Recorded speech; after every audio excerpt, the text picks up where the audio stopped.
Partha, Gaza ഇനി ഇസ്രായേലിന് സ്വന്തം. ഹമാസോളികളൊക്കെ ഓടിത്തള്ളിക്കളഞ്ഞു എന്നുള്ളതാണ്. ഇനി കേരളത്തിലിരുന്ന് ഹമാസോളികൾക്ക് വേണ്ടി കുറേ പേർ കരഞ്ഞ് നിലവിളിച്ച് മെഴുകട്ടെ. ബലിസ്റ്റിക് ഹെൽമറ്റും യുദ്ധക്കുപ്പായവും ധരിച്ച് നെതന്യാഹു ഒരു വീരനെ പോലെ ഗാസയുടെ മണ്ണിൽ നിന്നുകൊണ്ട് ആനന്ദ നൃത്തം ചെയ്യുകയാണ്. അതായത് തീവ്രവാദത്തെ ഒരു തരത്തിലും ഞങ്ങൾ പ്രോത്സാഹിപ്പിക്കില്ല, ഞങ്ങൾ വച്ചുവാഴിക്കില്ല എന്ന ഇന്ത്യയുടെ പ്രധാനമന്ത്രി നരേന്ദ്രമോദിയുടെ അതേ നിലപാടിലൂടെ നെതന്യാഹുവും കടന്നിരിക്കുന്നു. പേടിച്ച് വിറച്ച് ഭയന്ന് ഹമാസ് കണ്ടം വഴി ഓടി. എന്താണ്? അതായത് ഇതുവരെ നമ്മൾ കേട്ടുകൊണ്ടിരുന്നത് ഈ ഹമാസും ഇസ്രായേലും തമ്മിലുള്ള യുദ്ധത്തെക്കുറിച്ചായിരുന്നു. വലിയ യുദ്ധങ്ങൾ നടക്കുന്നു, ഹമാസിൻ്റെ തലവന്മാരെയൊക്കെ ഇസ്രായേൽ തീർത്തുകൊണ്ടിരിക്കുന്നു. ഹമാസ് അതിനിടയിൽ ബങ്കറുകളിൽ ഒളിവിലിരുന്നു കൊണ്ട് യുദ്ധം ചെയ്യുന്നു. അവിടെ ഇസ്രായേലിൽ നിന്ന് പിടിച്ച് ബന്ദികളാക്കിയിട്ടുള്ള ആളുകളെ ഇസ്രായേൽ വിട്ടുതരില്ല എന്നുള്ള, ഇസ്രായേലിന് വിട്ടുകൊടുക്കില്ല എന്നുള്ള ഹമാസിൻ്റെ ഒരു തീരുമാനങ്ങളൊക്കെ നമ്മൾ പുറത്തു വരുന്നുണ്ടായിരുന്നു. പക്ഷേ നമ്മൾ പ്രതീക്ഷിച്ചതിനും അപ്പുറത്തേക്ക് കാര്യങ്ങൾ എത്തിയിരിക്കുന്നു എന്നുള്ളതാണ്. ഏറ്റവും പ്രധാനപ്പെട്ട കാര്യമെന്ന് പറയുന്നത് ഗസ പൂർണ്ണമായിട്ടും ഇസ്രായേലിൻ്റെ നിയന്ത്രണത്തിലായിരിക്കുന്നു. ഇസ്രായേൽ ഗസ മുഴുവനായി പിടിച്ചടക്കിയിരിക്കുന്നു. ഒരൊറ്റ ഹമാസോളിയും അവിടെ ഇരുന്നു കൊണ്ട് ഇസ്രായേലിനെതിരെ യുദ്ധം ചെയ്യാൻ, ഇസ്രായേലിനെതിരെ വെടിവെക്കാൻ, ഇസ്രായേലിനെതിരെ ആക്രമണം നടത്താൻ ഒന്നും ഇല്ലാത്ത രീതിയിലേക്ക് അവർ ഒളിച്ചോടുകയോ അല്ലെങ്കിൽ മരണപ്പെടുകയോ ചെയ്തിട്ടുണ്ട് എന്നത് വ്യക്തമായിരിക്കുന്നു.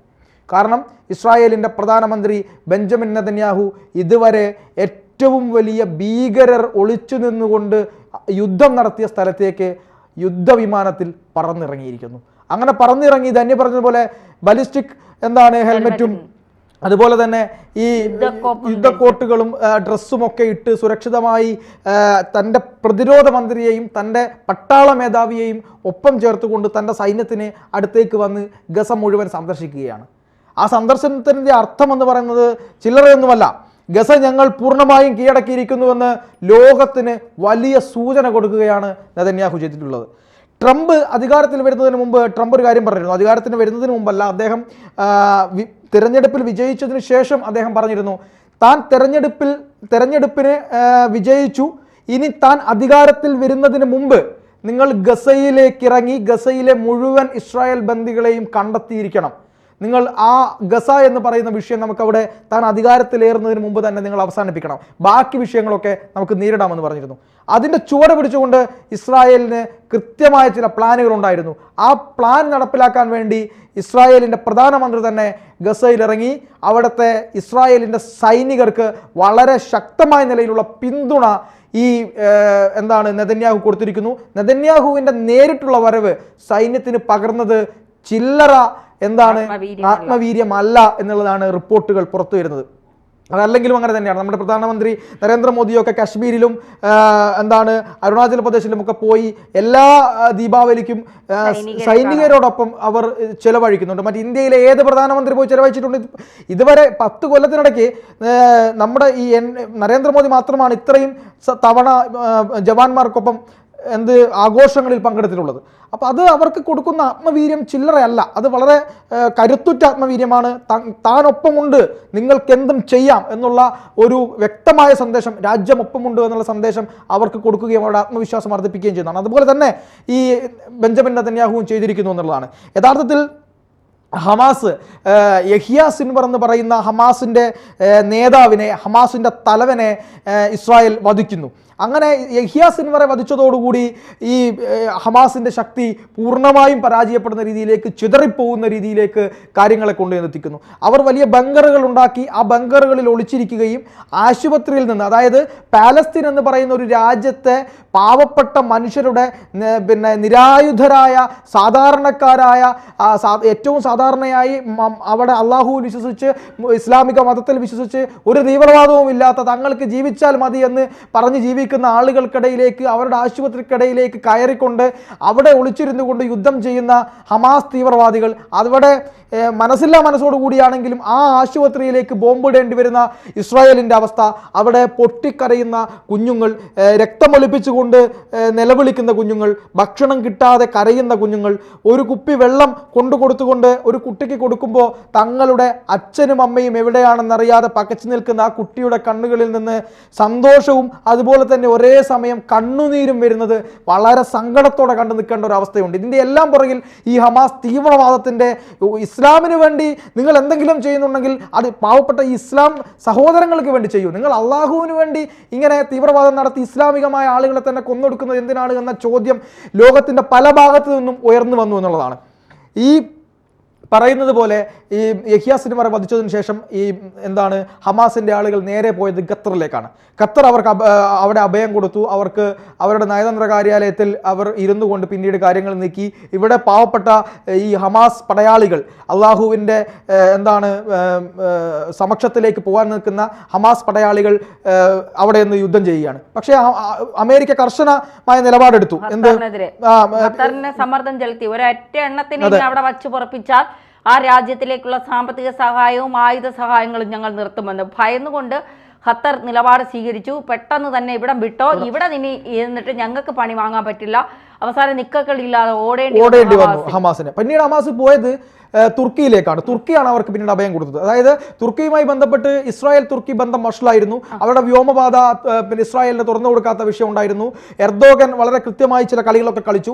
അവിടെ അവർക്ക് ഈ ഹമാസിന്റെ ചില നേതാക്കന്മാർക്ക് അവർക്ക് അഭയം കൊടുത്തു. ഇപ്പോൾ അമേരിക്ക പറയുന്നത് ബാക്കിയുള്ള ഹമാസ് നേതാക്കന്മാരെ നിങ്ങൾ, നാറ്റോ സഖ്യരാജ്യമാണ് തുർക്കി എന്ന് പറയുന്നത്, നാറ്റോ രാജ്യങ്ങൾ ഒന്നടങ്കം ആവശ്യപ്പെട്ടു, ഇനി നിങ്ങൾ അവിടെ ഈ പറയുന്ന ഹമാസിന്റെ നേതാക്കൾ അവസാനത്തെ ഹമാസ് നേതാവിനെയും അവിടെ നിന്ന് അടിച്ചു പുറത്താക്കിയില്ലെങ്കിൽ നിങ്ങൾക്ക് വരുന്ന ഈ തിരിച്ചടി ചില്ലറയായിരിക്കില്ല, കുറഞ്ഞതായിരിക്കില്ല എന്ന് പറഞ്ഞപ്പോൾ തുർക്കിയും പറഞ്ഞു എത്രയും പെട്ടെന്ന് ഇവിടുന്ന് നയതന്ത്ര കാര്യാലയം ഒക്കെ ഒഴിഞ്ഞ് പോയിക്കൊള്ളണം എന്ന് ഹമാസിനോട് പറഞ്ഞിട്ടുണ്ട്.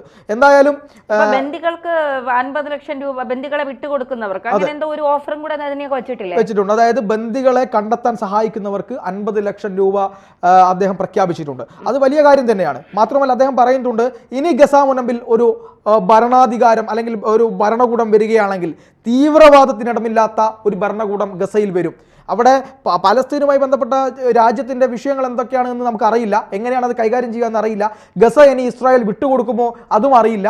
പക്ഷേ പാലസ്തീനിൽ ഒരു ഭരണകൂടം വരുമെങ്കിൽ, അവിടെ അതൊരു ഗസാ മുനമ്പിൽ ഒരു ഭരണകൂടം വരുമെങ്കിൽ അത് ജനാധിപത്യ ഭരണകൂടമായിരിക്കണം, ഒരു തീവ്രവാദ ഭരണകൂടമായിരിക്കരുത് എന്ന കർശനമായ ഒരു ഉദ്ദേശം ആർക്കുണ്ടായിരുന്നു? നെതന്യാഹുവിനുണ്ടായിരുന്നു. അദ്ദേഹം അത് പറയുകയും ചെയ്തു.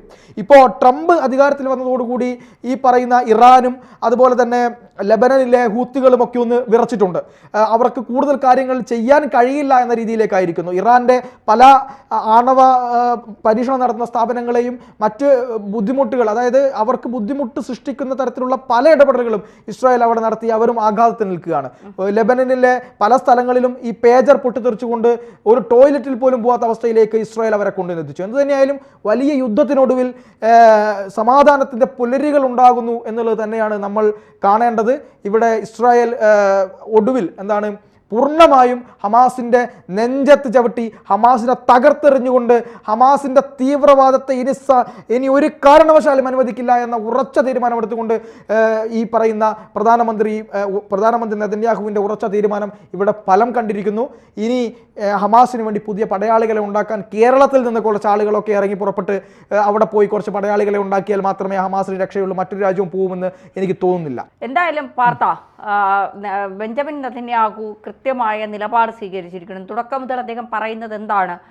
തീവ്രവാദത്തെ വച്ചുപുറപ്പിക്കില്ല എന്നുള്ളതാണ്. അതാണിപ്പോൾ ഹമാസിൻ്റെ ഒരു അവസ്ഥയിലൂടെ നമുക്ക് മനസ്സിലാക്കാൻ സാധിച്ചത്. ഹമാസിനെയും ഹിസ്ബുള്ളയും ഹൂത്തികളെയും ഒക്കെ തീർക്കാനുള്ള മൊസാദ് എന്ന ചാര സംഘടനയുടെ തീരുമാനങ്ങളും അവരുടെ തന്ത്രങ്ങളും യഹ്യാ സിൻവറിനെ പോലെയുള്ള ഇപ്പോൾ ഇറാന്റെ പരമോന്നത നേതാവ് ആയത്തുള്ള അലി ഖമനേയി അദ്ദേഹം ജീവിച്ചിരിപ്പുണ്ടോ എന്ന് പോലും നമുക്കറിയാത്ത ഒരു അവസ്ഥയിലാണ്. മിസൈലിട്ട് തീർത്തോ അതോ ഏതെങ്കിലും ബങ്കറിൽ ഒളിച്ചിരിപ്പുണ്ടോ? കാരണം കരൾ സംബന്ധമായ അസുഖം മൂലം അദ്ദേഹം ഏറ്റവും ബുദ്ധിമുട്ട് അനുഭവിക്കുന്ന സമയമാണ് ഇതെന്നും അതുകൊണ്ട് അദ്ദേഹത്തിൻ്റെ മകനെ 55 വയസ്സുള്ള അദ്ദേഹത്തിൻ്റെ മകനെ അടുത്ത ആയത്തുള്ളയായി സ്ഥാനാരോഹണം ചെയ്തു എന്നൊക്കെയുള്ള വാർത്തകൾ വരുന്നു. അപ്പോഴും അദ്ദേഹം രംഗത്ത് വരുന്നില്ല, അദ്ദേഹവുമായി ബന്ധപ്പെട്ട ഒരു വാർത്തകളും വരുന്നില്ല.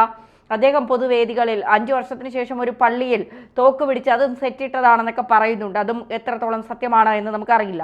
എങ്കിലും ഇറാൻ വല്ലാത്ത ഭയപ്പാടിൽ തന്നെയാണ്. കാരണം ഇറാനിലെ ജനതയോടും ബെഞ്ചമിൻ നെതന്യാഹു പറഞ്ഞത് എന്താണ്? നിങ്ങളെ ഞങ്ങൾ സംരക്ഷിക്കും, നിങ്ങൾക്ക് സുരക്ഷിതമായ ഒരിടം ഞങ്ങൾ ഒരുക്കും, നിങ്ങൾക്ക് ജനാധിപത്യപരമായി ജീവിക്കാനുള്ള ഒരു അവസ്ഥ ഞങ്ങൾ ഉണ്ടാക്കി തരും. സ്ത്രീകൾക്കായാലും കുട്ടികൾക്കായാലും പുരുഷന്മാർക്കാണെങ്കിലും മതത്തെ കുത്തി നിറയ്ക്കുന്ന അല്ലെങ്കിൽ തീവ്രവാദത്തെ കുത്തി നിറയ്ക്കുന്ന ഒരു രാജ്യമാക്കി ഞങ്ങൾ ഇറാനെ മാറ്റില്ല. ഞങ്ങൾ ഇറാനിൽ പൂർണ്ണ സ്വാതന്ത്ര്യം തരും. അത് മറ്റൊരു രാജ്യത്തെ പ്രധാനമന്ത്രിയാണ് പറയുന്നത്. തീവ്രവാദ ശക്തികൾ, മത പോലീസ് അഴിഞ്ഞാടുന്ന ഒരു രാജ്യത്തെ ജനങ്ങൾക്ക് ജനാധിപത്യം നൽകുമെന്ന് മറ്റൊരു രാജ്യത്തെ ഒരു പ്രധാനമന്ത്രി പറയുമ്പോൾ അദ്ദേഹത്തിന് എത്ര കരുതലാണ് ആ രാജ്യത്തോട് എന്നുള്ളതും കൂടി മനസ്സിലാക്കുക. ബെഞ്ചമിൻ നെതന്യാഹുവിനെ തെറി വിളിക്കുന്ന, ഹമാസിന് വേണ്ടി ജയ് വിളിക്കുന്ന, ഹമാസിന് വേണ്ടി പ്രാർത്ഥിക്കുന്ന, യഹ്യ സിൻവറെ പോലുള്ളവർ മരിക്കുമ്പോൾ മയ്യത്ത് നിസ്കാരം നടത്തുന്ന കേരളത്തിലെ ചില ഹമാസ് പോരാളികളെന്ന് പറയുന്നവരോട് ബെഞ്ചമിൻ നെതന്യാഹുവിന് കൃത്യമായ നിലപാടുണ്ട്, തീരുമാനമുണ്ട്. അത് തീവ്രവാദത്തെ ഇല്ലാതാക്കുക എന്നുള്ളതാണ്. ആ തീവ്രവാദ ശക്തികളെ ഇല്ലാതാക്കുന്നത് വരെ നെതന്യാഹുവും മൊസാദും ഇസ്രായേലി ജനതയും പോരാടിക്കൊണ്ട് തന്നെയിരിക്കും. തീർച്ചയായും.